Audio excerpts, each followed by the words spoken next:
Hello everyone, कैसे हैं friends. आशा करते हैं कि आप लोग अच्छे होंगे।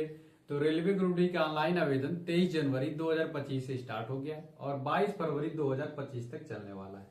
अब हम लोग अपने आशा करते हैं कि आप लोग आवेदन कर दिए होंगे, नहीं भी किए होंगे तो जाके आवेदन कर दीजिए। आज हम लोग आपको सिलेक्शन प्रोसेस को देखने वाले हैं कि रेलवे ग्रुप डी में पूरा सिलेक्शन का प्रोसेस क्या है, और उसके बाद से हम ये भी देखेंगे कि आपका सिलेबस क्या है। आप सबसे इंपॉर्टेंट तो यही है कि आपका सिलेबस क्या है, आपको जानना जरूरी है। नेगेटिव मार्किंग है या नहीं है, मैथ का क्या क्या सिलेबस है, क्या क्या पढ़ना है।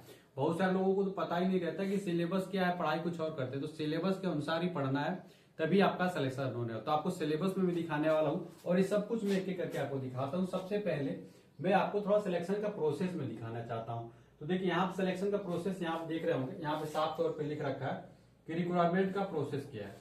तो यहाँ देखेंगे रिक्वायरमेंट का जो प्रोसेस है,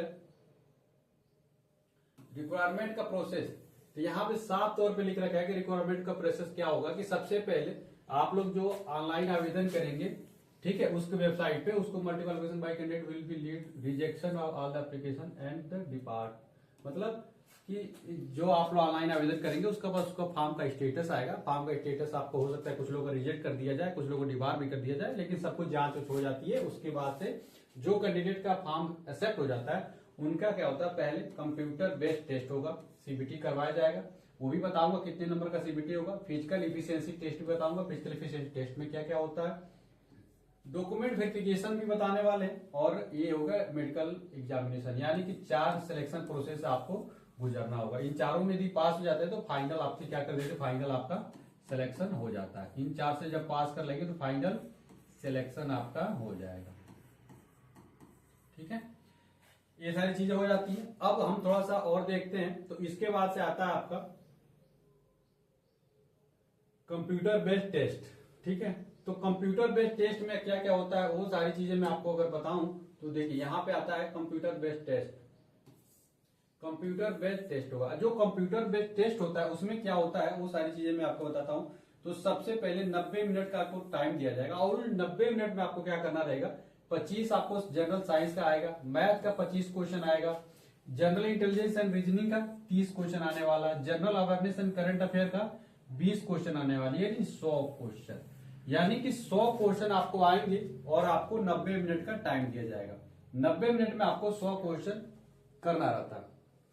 लेकिन है कि वहीं पे आप फिजिकल हैंडीकैप एपीडब्ल्यूडी में तो आपको भी 120 मिनट का टाइम दिया जाएगा, और आपको लिखने वाला भी दिया जाएगा जो कि आप उसके साथ लिख सकते हैं। ठीक है, तो ये पूरा हो जाता है आपका कंप्यूटर बेस्ड टेस्ट। अब कितने कितने क्वेश्चन किस किस सब्जेक्ट से आएंगे, उसमें भी एक चीज और आपको दिखाना चाहता हूं, उसको आप लोग देख लीजिए। उसमें ये भी कही गई ये बात कि ऐसा कोई फिक्स नहीं है कि यही आएगा। यहाँ पे साफ तौर पर आप देख देंगे तो यहाँ पे लिख रखा है कि वेरिएशन। यहाँ पे देखेंगे there may be some variation in the actual question paper. यानी कि ऐसा नहीं कि एक्चुअल में 20 मैथ का है तो 20 या 21 22 भी आ सकता है और 18 भी आ सकता है, थोड़ा सा वेरिएशन कर सकता है। उसका यहाँ पे there will be negative marking and 1/3 mark shall be deducted for each wrong answer. यानी कि 1/3 का नेगेटिव मार्किंग रखी गई। अगर एक क्वेश्चन आपने गलत कर दिए तो उसका 1/3 आपका काट भी दिया जाएगा। यहाँ पे परसेंटेज देखिए दिखेगा, minimum percentage of marks are listing various community. General की 40%, यानी कि 40% नंबर आते हैं तो आपको क्या कर लेंगे, पास कर जाएंगे, साथ लिस्टिंग कर दिया जाएगा। ईडब्ल्यूएस में 40%, ओबीसी नॉन क्रीमी लेयर को 30%, एससी को 30% और एसटी को 30%। यानी कि 30% नंबर यदि लाते हैं तो आपको क्या किया जाएगा, शॉर्ट लिस्टिंग कर लिया जाएगा। मिनिमम इतना रखा गया कि मिनिमम इतना क्राइटेरिया आपको लाएंगे तो पास कर दिया जाएगा। इससे नीचे लाते हैं तो भले ही रेलवे ग्रुप डी की पोस्ट खाली चली जाएंगी, किसी को भी पोस्ट प्रोवाइड नहीं की जाएगी। ठीक है, यहां तक किसी को कोई दिक्कत नहीं, सारी चीज आप लोग समझ में आ रहा। थोड़ा सिलेबस पे हम लोग बात करते हैं, थोड़ा सिलेबस को हम लोग देखते हैं। तो यहाँ पे आते हैं हम लोग का सिलेबस। तो हम लोग यहाँ पे सिलेबस अगर देखना शुरू करते हैं तो सबसे देखिए question type and syllabus. Syllabus क्या होगा, तो मैथमेटिक्स का सिलेबस में देखिए क्या क्या डाला गया है। नंबर सिस्टम आपको पता है एकदम सिंपल सा होता है, BODMAS, decimal, fraction, LCM, HCF, ratio, proportion, percentage, mensuration, time and work, time and distance, simple compound interest, profit and loss, algebra, geometry, trigonometry, elementary static, सांख्यिकी, स्क्वायर रूट, ये बड़ा इंपॉर्टेंट हो जाता है, age calculation, calendar, clock, pipe and system. इसके अलावा भी क्या ईटीसी है, मिसलेनियस है। तो इतनी सारी टॉपिक आपका मैथ में कवर की गई है। तो मैथ की यदि तैयारी करना चाहते हैं तो आप तो मेरे साथ ही जुड़े रहिए, मैं मैथ का खुद ही रिवीजन करवाऊंगा, सारे रेलवे ग्रुप डी की तैयारी कराने वाला हूँ। तो मैथ के इतने सारे टॉपिक हैं आपके पास, इतने सारे टॉपिक आएंगे मैथ। उसी तरीके से रीजनिंग का सिलेबस में क्या क्या रखी गई है, तो रीजनिंग के सिलेबस में एनोलॉजी रखा गया है, अल्फाबेटिकल एंड न्यूमेरिकल सीरीज रखा गया है, कोडिंग एंड डिकोडिंग रखा गया है, मैथमेटिकल ऑपरेशन रखा गया है, रिलेशनशिप है, सेलोलिज्म है, जम्बलिंग है, वेन डायग्राम है, डाटा इंटरप्रिटेशन है, सुफिशियंसी है, कंक्लूजन सुफिशियंसी कैलकुलेशन है, and decision making, similarity and difference, analytical reasoning, classification, direction, statement, agreement and assumption. ये सारे टॉपिक इसमें रखे गए हैं। ये सारे टॉपिक आपके रखे गए हैं जनरल इंटेलिजेंस में, ये सिलेबस में है। ठीक है, तो इतने सारे टॉपिक को आपको कंप्लीट करना है। अब बात आती है जनरल साइंस की। तो जनरल साइंस में क्या क्या इंपॉर्टेंट है वो थोड़ा देख लीजिए। बहुत ज्यादा इंपॉर्टेंट नहीं है, लेकिन पूरा एनसीईआरटी पैटर्न आता है। एनसीईआरटी पैटर्न लिखा भी है, आपको भी दिखा देता हूं। The syllabus under this shall cover physics, chemistry and life science. Life science में आपको पता है कि पूरा जीव विज्ञान आ जाता है। 10th standard level of CBSE, यानी कक्षा 10वीं के जो सिलेबस सीबीएसई में रखी गई है वही सेम चीज आने वाली है।